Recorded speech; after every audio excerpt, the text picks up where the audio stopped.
வணக்கம் மக்களே. இந்த வீடியோவில் நம்ம ஒரு சோகமான செய்தி தான் பார்க்க போகிறோம். தொடர்ந்து பார்த்தீங்கன்னா சினிமா துறையில் பிரபலங்கள் மரணம் அடைந்துக்கிறே போகிறாங்க. இந்த நிலையில் பார்த்தீங்கன்னா பிரபல வில்லன் நடிகர் காலமாகி போயிருக்கிறாரு. இவருடைய மரணத்திற்கு ரசிகர்கள் ரொம்பவே அதிர்ச்சி அடைந்து போயிருக்காங்க.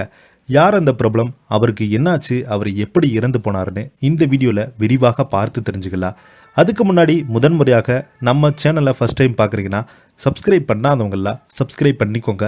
பெல் பட்டன் சிம்பல் அமைக்கி நம்ம சேனலோட நோட்டிஃபிகேஷனை எனபிள் பண்ணிக்கோங்க.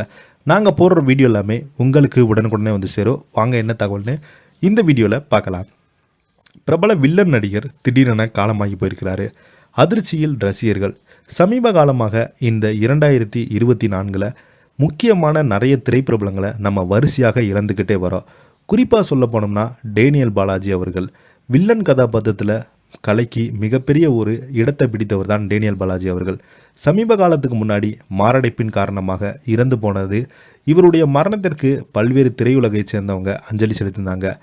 அது மட்டும் இல்லாமல் லொல்லு சபா சேசு அவர்கள், மாரிமுத்து அவர்கள் மாரடைப்பு காரணமாகத்தான் இறந்து போனாங்க. இந்த நிலையில் இவர்களை தொடர்ந்து பிரபல வில்லன் நடிகர் இறந்து போயிருக்கிறாரு. யார் அந்த பிரபல நடிகர்னு வாங்க பார்க்கலாம். கேரளா மாநிலம் கோழிக்கோட்டில் உள்ள தனியார் மருத்துவமனையில் நுரையீரல் பிரச்சனையின் காரணமாக சிகிச்சை பெற்று வந்த பிரபல மலையாள நடிகர் மோகநாதன் இன்று பார்த்தீங்கன்னா காலமாகி போயிருக்கிறாரு. இவருக்கு வயது 60. தேசிய விருது பெற்ற மூத்த மலையாள நடிகர் பாலன் கே நாயரின் மகன்தான் மேகநாதன். இவங்க கடந்த 1983 மலையாளத்தில் வெளியான அஸ்திரம் படத்தின் மூலம் நடிகராக அறிமுகமானார். தொடர்ந்து 50க்கும் மேற்பட்ட படங்களில் நடிச்சிருக்கிறாரு. வில்லன் கதாபாத்திரங்களில் ரசிகருடைய வரவேற்பு பெற்றுள்ளார். குறிப்பாக பாஞ்சகனி, செங்கோல், மலப்புரம், ஆக்சின் பிஜி, விக்ருதி, ஓன், குமன் ஆகிய படங்களில் ரசிகரிடம் பார்த்திங்கன்னா கவனம் பெற்ற நடிகராக இருந்து வராரு.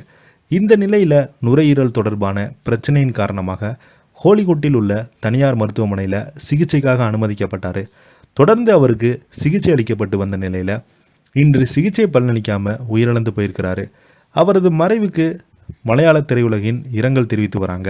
தொடர்ந்து பார்த்தீங்கன்னா இவருக்கு மலையாள திரையுலகம் இவரை கௌரவிக்கும் விதமாக அரசு மரியாதையுடன் இவருடைய உடல் நல்லடக்கம் செய்யப்படும் என்று அந்த மாநில அரசு பார்த்தீங்கன்னா அறிவித்திருக்காங்க. தொடர்ந்து சமீப காலமாக இந்த மாதிரி பிரபலங்கள் எல்லாமே மர்மமான முறையில் அல்லது மாரடைப்பு காரணமாக இளம் வயதிலேயே மரணமடைந்து போவது அதிகமாகிக்கிட்டே வருது. இவங்களை தொடர்ந்து பார்த்தீங்கன்னா இப்போது இவர் சிறுநீரக கோளாறு காரணமாக இறந்து போன செய்தி கேரள மாநிலம் அதிர்ச்சியை ஏற்படுத்தியிருக்கிறது. இதை பற்றி நீங்கள் என்ன நினைக்கிறீங்க? கீழே உள்ள கமெண்ட் பாக்ஸில் மறக்காமல் பதிவிடுங்க. இந்த வீடியோ உங்களுக்கு பிடிச்சிருந்தா லைக் பண்ணுங்கள், ஷேர் பண்ணுங்கள், கமெண்ட் பண்ணுங்கள். நன்றி, வணக்கம்.